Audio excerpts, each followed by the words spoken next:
Arab Saudi bahkan sepakat kita mengatakan sekarang Arab Saudi ada di titik ternadirnya, di titik terlemahnya dalam berislam. Betul tidak Bapak? Bahkan Pangeran Salman di bulan April kemarin di acara televisi resmi dan tidak ada sedikit pun ragu-ragu mengatakan, saya menolak seluruh hadis-hadis Nabi Muhammad sahih ke bawah. Hadis sahih ke bawah ditolaknya semua. Yang diterimanya cuma hadis mutawatir karena dia sama kekuatannya dengan Al-Quran. Kalau begitu Bapak Ibu yang kami muliakan, paling-paling hadis Nabi 1/8 cuma yang mutawatir, 78 lainnya ditolak semua. Hadis Sahih Bukhari, Sahih Muslim, semua ditolak. Maka wajarlah kalau hari ini Arab Saudi sebagai benteng terakhir penegakan secara Islam di dunia jebol sudah. Arab Saudi menuju kepada kefasikan yang paling permanen, Pak. Kalau baca lihatlah bagaimana perangai muda-mudi sekarang di Arab Saudi, bahkan orang tua. Baju-ubahnya pakai sal, pakai igal, tetapi berjoget-joget. Madu-adu botol yang sudah isinya minum-minuman keras. Ya, mereka mengundang penari-penari India, penyanyi-penyanyi hot dari seluruh dunia. Mereka mengadakan acara-acara yang tidak patut, tidak pantas. Bahkan di Indonesia pun masih kita katakan itu tak patut, tak pantas, tapi dibuat di sana. Jadi pada fase keempat, kefasikan dan maksiat memang menyebar merajalela. Para ulama di Arab Saudi ribuan yang ditangkap, sedang khutbah, sedang ceramah, sedang di rumah, sedang acara seminar, di depan publik ditangkap-tangkapi, masuk penjara sekarang. Itu Arab Saudi loh Pak. Setelah sebelumnya seluruh negeri Arab berlomba-lomba menangkapin para ulama. Ya, agar Bapak Ibu mengetahui keadaan kita sekarang ini. Nah, kalau para ulama-ulama yang lurus-lurus ditangkap-tangkapin, apa yang terjadi berikutnya? Kedua, kefasikan, dolalat, aliran-aliran sesat diciptakan oleh Barat, diceritakan, didanai oleh Eropa, ya, dan sengaja dimunculkan sampai kepada tingkat ada aliran yang mengkafir-kafirkan semua kelompok di luar kelompoknya, ya, semacam ISIS dan sebagainya. Mereka ini ditopang sehingga pada akhirnya umat ini pecah-pecah lalu sesat. Banyak umat ini yang menyimpang dari jalan yang lurus. Kalau pemerintahan Islam yang berdiri di dunia, tugas pemerintah yang terkuat adalah menutup pintu-pintu maksiat dan menjaga rakyatnya, umat Nabi Muhammad jangan sampai sesat dari jalan yang lurus. Ini kewajiban pemerintah. Tetapi fase keempat ini bukan pemerintahan Islam yang memimpin dunia, bukan. Saat ini pemerintahan yang ada di muka bumi, kata Rasulullah, mulkan jabariyah. Sampai di sini tatangkok nak pelajaran awak Pak. Lai tatangkok.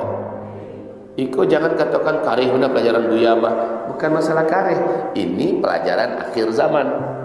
Kalau pelajaran akhir zaman memang suntikannya agak sedikit ekstrim, supaya kita juga tidak tanggung-tanggung hati kita menghadapi akhir zaman ini.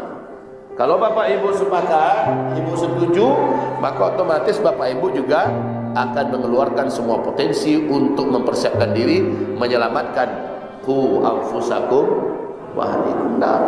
Jaga dirimu, jaga keluargamu dari api neraka Allah Subhanahu wa taala. Tidak main-main, Pak.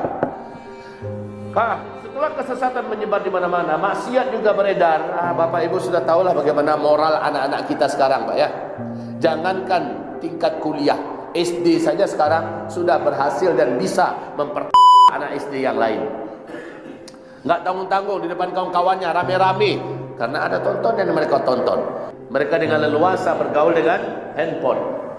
Sesuatu yang paling kami khawatirkan, kita khawatirkan, para pendidik generasi paling khawatir dengan handphone di tangan anak-anak. Dan hari ini karena daring ke daring, ya, apa yang mereka sebarkan dengan COVID dan sebagainya, akhirnya mereka dapat mengambil momen yang tepat untuk menghancurkan generasi. Kefasikan, kemaksiatan betul-betul sudah menjadi pakaian kehidupan. Maka bertahan pada akhir zaman ini luar biasa berat. Hadis Nabi tentang betapa beratnya umatku yang berislam pada masa itu, kata Nabi. Berat, saking beratnya orang yang sabar di antara mereka, orang yang istiqomah di antara mereka berhak mendapatkan 50 kali lipat pahalanya para sahabat masa ini, kata Rasulullah waktu itu. Allahu Akbar. sabar. Itu tanda apa, Pak? Tanda beratnya ujian yang akan dihadapi oleh umat Nabi di akhir zaman ini. Para sahabat masih ada Nabi Muhammad. Ada apa-apa sedikit, ada Nabi yang menyelesaikan. Ada apa-apa sedikit, ada Nabi yang menguatkan hati mereka. Ada apa-apa sedikit, ada Nabi yang mengarahkan mereka kembali kepada jalan yang lurus. Nah kalau sekarang apa? Apa yang terjadi? Siapa yang mengiring umat? Siapa yang mengarahkan umat? Umat yang tanggung-tanggung ngaji, umat yang tanggung-tanggung menuntut ilmu, maka mereka sangat mudah dibawa sesat. Betul ya Pak ya? Bu? Bapak, Ibu yang kami muliakan. Jadi kesyirikan seperti yang Allah firmankan dalam Al-Quran surat An-Nur ayat 55, di akhir zaman kesyirikan seperti atmosfer, di mana-mana terhirup oleh umat Nabi Muhammad. Di mana-mana, bahwa dosa terbesar nomor satu dari seluruh dosa besar yang ada, bahkan bisa menyebabkan orang lepas dari Islamnya, adalah syirik. Syirik akbar, syirik besar. Nah kesyirikan di akhir zaman ini sesuai dengan firman Allah dalam surat An-Nur ayat 55, kesyirikan ini merata menyebar di mana-mana. Bahkan orang-orang musyrik mendapat panggung di televisi, ya, menjadi tontonan yang menarik, tontonan dijadikan tuntunan, dan tontonan itu adalah kesyirikan.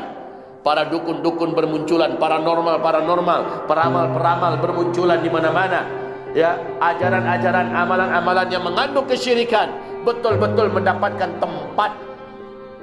Maka bayangkan ancaman yang dihadapi oleh umat Nabi di akhir zaman. Bayangkan anak bapak ibu, ya, di mana para dukun-dukun, para ahli-ahli sihir bermunculan dalam bentuk-bentuk yang perlente, tampang yang gagah dan gaya. Lalu mereka mengatrasikan kemampuan sihir mereka, menyebabkan banyak mahasiswa-mahasiswa, anak-anak muda tertarik dan ikut belajar, tertarik dan ikut menjadi pengikut sekte-sekte yang seluruhnya menjadi abdi-abdi setan. Ini adalah fase keempat, kesyirikan. Hasbunallah, ni'mal wakil, ni'mal maula, ni'mal nasir. Ingat wahai Bapak Ibu, kalau Bapak Ibu umpamanya selamat karena dari pelajaran-pelajaran Bapak selama hidup ini jadi pegangan, apakah ada jaminan anak Bapak Ibu bisa selamat?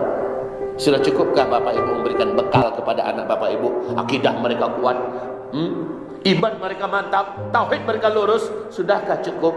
Bila belum, Bapak Ibu akan bertanggung jawab di depan Allah nanti. Kita akan dituntut oleh Allah, ditanya oleh Allah Subhanahu wa taala pada hari kiamat kelak. Kalau bapak masuk neraka, belum tentu anak akan ikut ke bawah. Tapi kalau anak masuk neraka karena kelalaian kita, kita pasti ke bawah. Betul Ibu? Maka hendaklah khawatir, hendaklah takut orang-orang beriman kalau meninggalkan di belakang mereka generasi-generasi yang lemah.